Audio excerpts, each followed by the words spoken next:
Para hallar el origen de esta institución es necesario fijar nuestros ojos en la Francia del siglo XIII, una época, la Edad Media, en la que el cristianismo ya había logrado alzarse como la primera y principal región del Sacro Imperio Romano.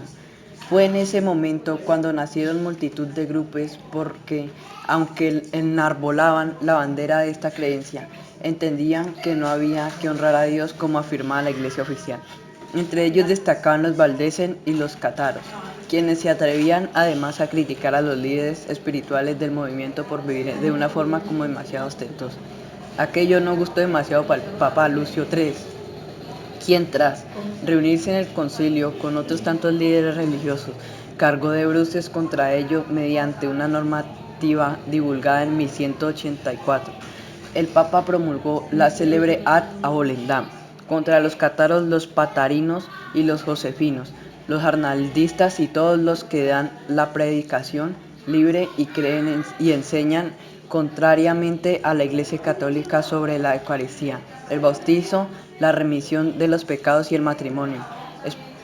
Todos aquellos grupos fueron declarados herejes. La herejía, en sentido formal, consiste en la negación consciente y voluntaria por parte de un bautizado de verdades de fe de la Iglesia, explica el teólogo Otto Carrer. Aquella institución propuso los cimientos de la futura Inquisición, en la que establecía que las autoridades eclesiásticas tenían la potestad de perseguir a los enemigos de la Iglesia y de volverse al camino correcto.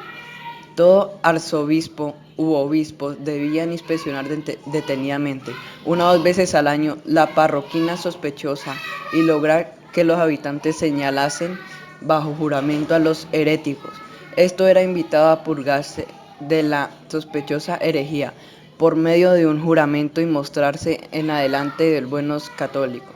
Los condes, los barones, los rectores y consejos de las ciudades y otros lugares debían prestar juramento de ayuda a la Iglesia en esta obra de represión, bajo la pena de perder sus cargos. De excomulgados y ver lanzado el entredicho sobre las tierras, explica el autor. Además, en este texto se establecía que eran delegados apostólicos y estaban protegidos directamente por la Santa Sede a la hora de llevar a cabo este trabajo. Todos aquellos grupos fueron declarados herejes.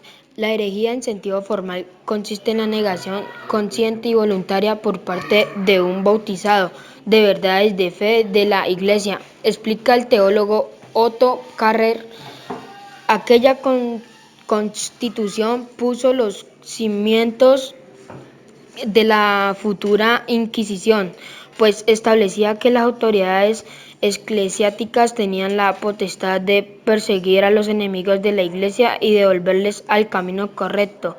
Todo arzobispo u obispo debía inspeccionar detenidamente una o dos veces al año las parroquias sospechosamente y lograr que los habitantes señalen bajo juramento a los heréticos. Estos eran invitados a purgarse de la sospecha de herejía por medio de un juramento y mostrarse en adelante buenos católicos.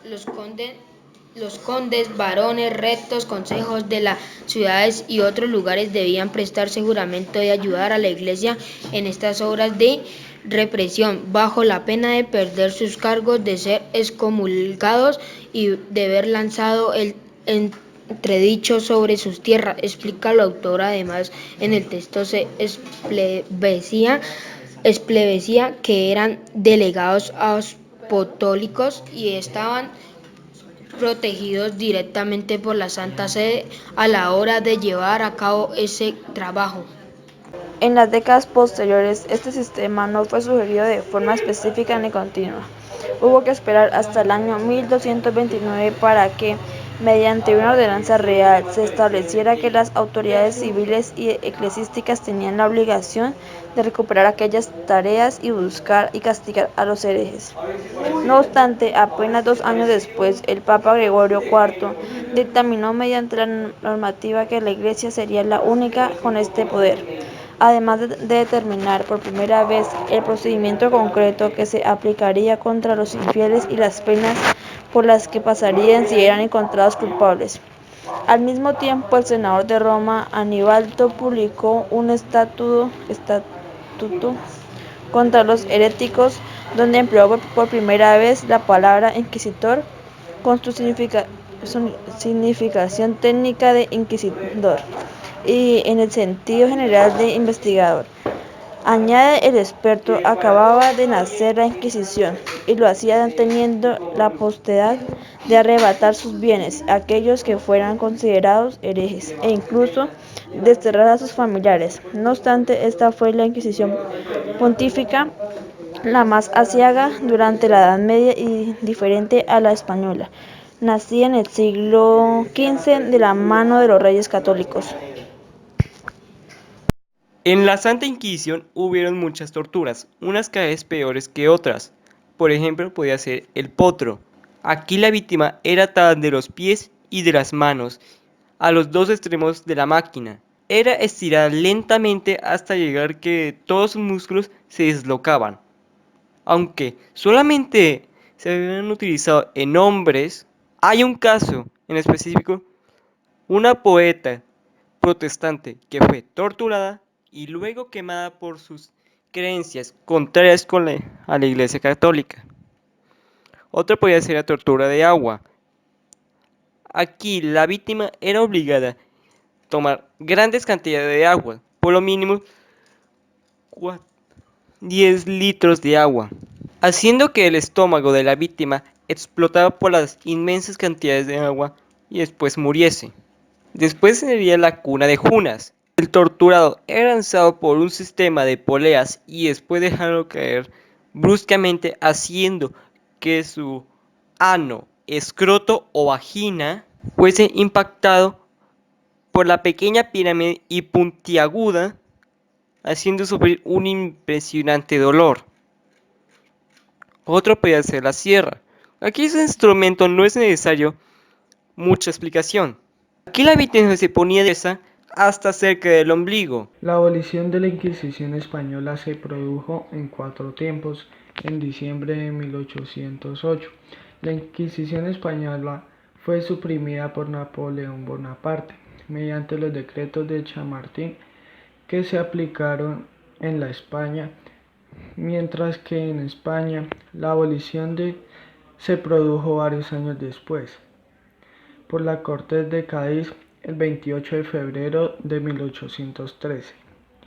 En julio de 1814 fue restaurada por el rey Fernando VII, junto con todo el antiguo régimen, al ordenar que se quitase en medio del tiempo los acuerdos de las Cortes, pero el 9 de marzo de 1820 fue de nuevo suprimida por el mismo rey, obligado por el triunfo del pronunciamiento del Riego, que restableció la Constitución de 1812. En el lugar funcionaron en algunas diócesis unas juntas de fe.